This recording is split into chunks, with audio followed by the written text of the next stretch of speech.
Behavioural economics on a post-it number 38. Psychic numbing. Psychic numbing. This is a phenomena that I associate with Paul Slovik's work. Paul Slovik has written a lot about psychic numbing over the last few years. Paul Slovik, if you remember, he was, along with Sarah Lichtenstein, the pioneer in uncovering preference reversals, or classic preference reversals, which I think are possibly the most robust finding in the whole of behavioural economics. But anyway, Paul over the last few years has been focusing upon this notion of psychic numbing. Now, I think that psychic numbing relates to what's called the rule of rescue, which is often discussed in health economics, actually, or it used to be when I was more heavily involved in health economics, as a sort of a possible conflict with trying to sort of maximize quality adjusted life years within a budget constraint.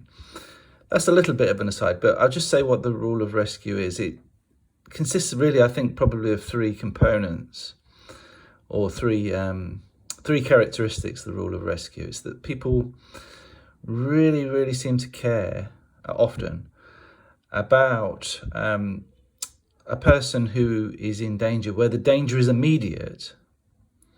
You know, if you don't do something very soon for that person, then they're going to suffer ill consequences, where the consequences are very severe, probably even death in many instances. So if you don't do something immediately, that person will suffer very severe consequences, and where the person is identifiable.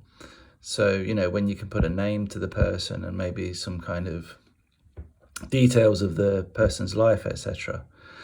And a classic example would be, the little boy who falls down the well, and you have to get them out. And there's a lot of media coverage around that person. We've seen it over the years, haven't we, with, say, for example, miners that get trapped in a mine. There's huge media, there tends to be huge media coverage detailing the lives of these miners. And if we don't save them pretty quickly, they're going to die, right? And a huge amount of focus is placed upon trying to get these people out of peril, all right? So this is where, this is where I think the rule of rescue links to this notion of psychic numbing in a way, is that people seem to care, according to Paul and according to his empirical evidence, they care enormously about the threats to, say one person, but a small number of people. They care enormously about that, but they don't care proportionately more about the danger or the threats to very large numbers of people. Right? And according to Paul Slovik, this may explain why we don't pay enough attention to, say, famines in other countries, or acts of genocide, where the lives of a great many people are in danger. We don't pay proportionally as much attention to that as we do to the threats to, say, one person's life or a very small number of people's lives. So as I've said there, people don't care so much, don't care, for example, 100,000 times as much about saving 100,000 lives as they do to save one life, right? And, I think that there's probably good evolutionary explanations for this as well, is that it would incapacitate you, wouldn't it, to care you wouldn't be able to do it 100,000 times as much about caring about saving 100,000 lives as saving that one individual's life. It would just overwhelm all human beings if they were to do that, and they wouldn't be able to do anything else in their lives. However, according to Paul, we still do care insufficiently about the deaths or the dangers to very large numbers of people, particularly at the policy making level.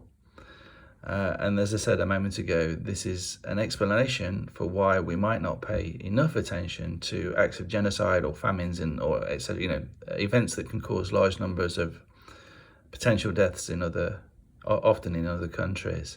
I don't know where the pandemic would fit into these arguments, because I'm not sure whether Paul's written anything on the pandemic, but his arguments on psychic numbing tend to predate the pandemic. So I'll let you think about those if you wish. Now, this argument is not a new argument, really, in and of itself. I mean, there might be empirical evidence that have supported the argument that didn't exist in the past.